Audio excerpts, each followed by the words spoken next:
claimants finally got their chance to challenge Land Minister Maite Nkoana-Mashabane about restitution plans. Now, Nkoana-Mashabane has had to explain why the restitution project has never got off the ground. The chairman of the District 6 Committee, Shahied Ajam, joins us now. Shahied, thanks for your time this evening. Of course, it's been a long wait to get the minister in court. Are you any clearer at this stage with other claimants on when your 20-year struggle to go home will materialize?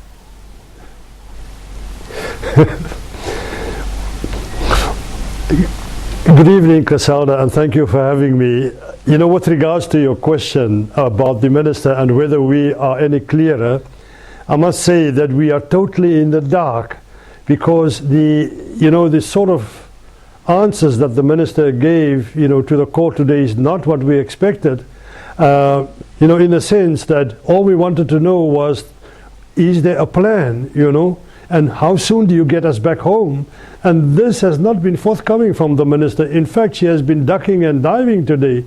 And as the judge quite rightly, pointed out to her, that you don't have an answer for us.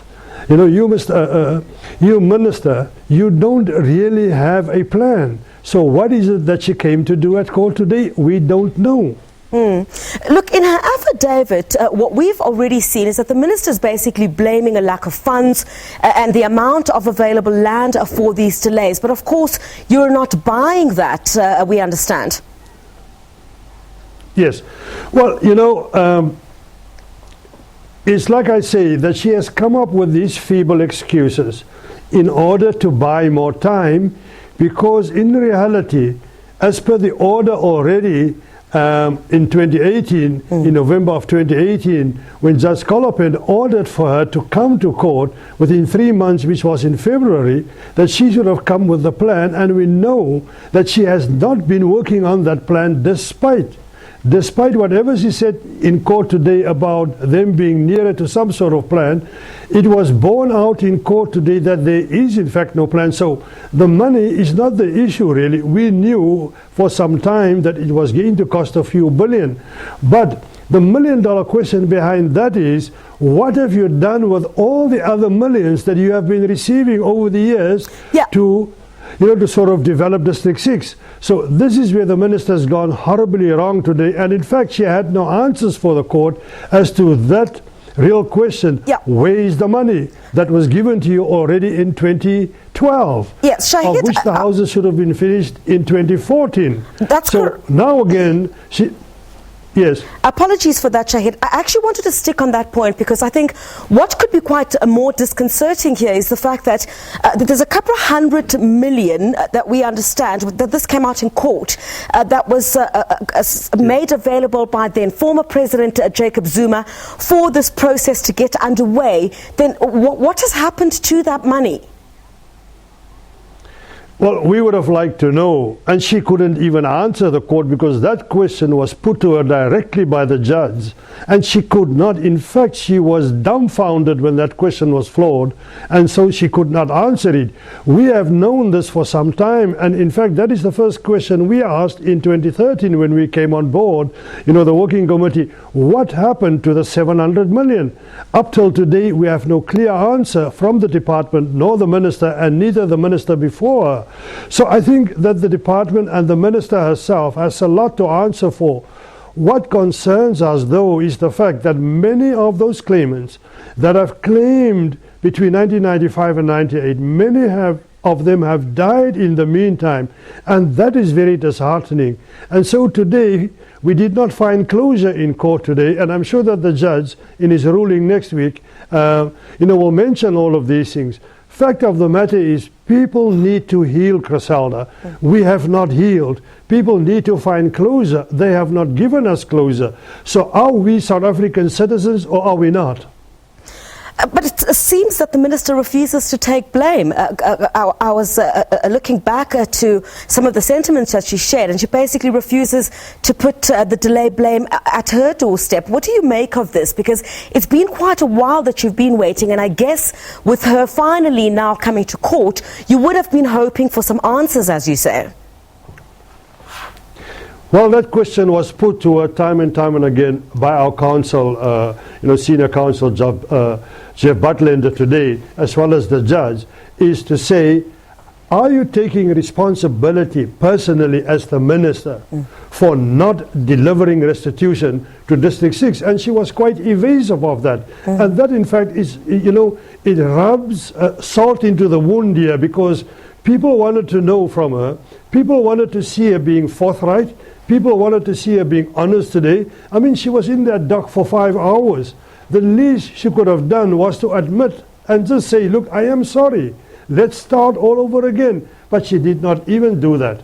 So, for us, it may, in some sense, it may have been a victory for us in that we got her in the dock and we got them to be held accountable. But at the same time, the people of District 6 need to find closure, and we need to find it now. District 6 has to be redeveloped as quickly as possible. 1,000 people have to come back. That's only the 1,000 that claimed between 1995 and 1998. Yeah. What about the other 1,500 that claimed between 2014 and 2016? So we must have a look at this in a broader context, and then really ask, is it necessary for the president at this time to step into the fray here and perhaps resolve this matter? Because we see that the minister cannot do it, and neither will any other new minister, whoever takes over after her. We don't see any of them being able to resolve this matter once and for all. And I think the president himself must really take cognizance of this, that we have been neglected, we have been marginalized, we have been polarized, and this is so against the Constitution of South Africa. I mean, we have not suffered for 50 years, we have suffered for over 100 years. How long must the suffering of the people go on? This is not acceptable to us. All right, so I guess you'll be strengthening your call for the president to step in. But the minister is saying the only indication of some way forward, the minister basically says the department needs an additional 3 months to confirm a plan. Do you believe that she will hold on to her word this time? Because there have been quite a number of unexplained delays in this particular matter.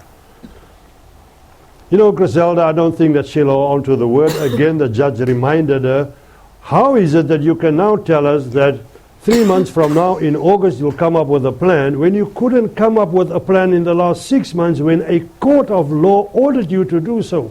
So how come you suddenly want to appease us and tell us in August you'll have something for us? So that, again, we don't have much faith in that. So now, yes, she's been in the dock, the minister's been in the dock. You're not any clearer about when all your calls will materialize.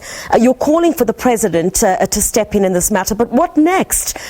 Because the minister says give her another 3 months. If that does not happen, what do you plan to do as a committee to ensure that, at the end of the day, what you've been asking for such a long time does materialize at the end of the day? What has been lacking here, Griselda, and this is what we have said in our papers also of today, is that since the first application in April, up until now, which is almost a year later, there has been no attempt by the minister to sit down with the people of District 6 and have a conversation about how we are going to jointly tackle this problem. She knows that her department, and neither she herself, can resolve this issue because it is much bigger than her and it is much bigger than the department. We know that external stakeholders and business partners have to come in, but she has not had a conversation with us, and this is really what is upsetting, is when are you going to have a public participation process? When are you going to sit down with the affected parties? Because, we do have something in mind. We do have something tangible to show her. So why is she ducking and diving and not addressing the real issue? And that real issue is, sit down with us and we may be able to show you something more tangible than what she already has. Shahied Ajam, thank you so much for joining us here on The Full View. He's the chairman of the District 6 Committee, saying it is a victory for them to get the Land Minister in court today to answer to why there's been such a delay for them to go back to the land that they say is rightfully theirs. But of course, they're saying they're not going to give up, and no matter how long it takes, in the next 3 months, Francis, if the Minister does not hold to that, they'll take this issue a bit more further. But that's where we're going to have to leave it tonight. Thank you so much for joining us here on The Full View. You have a great weekend. Yeah, that is a wrap. Good night. Yes. Good night, everybody. We love and leave you.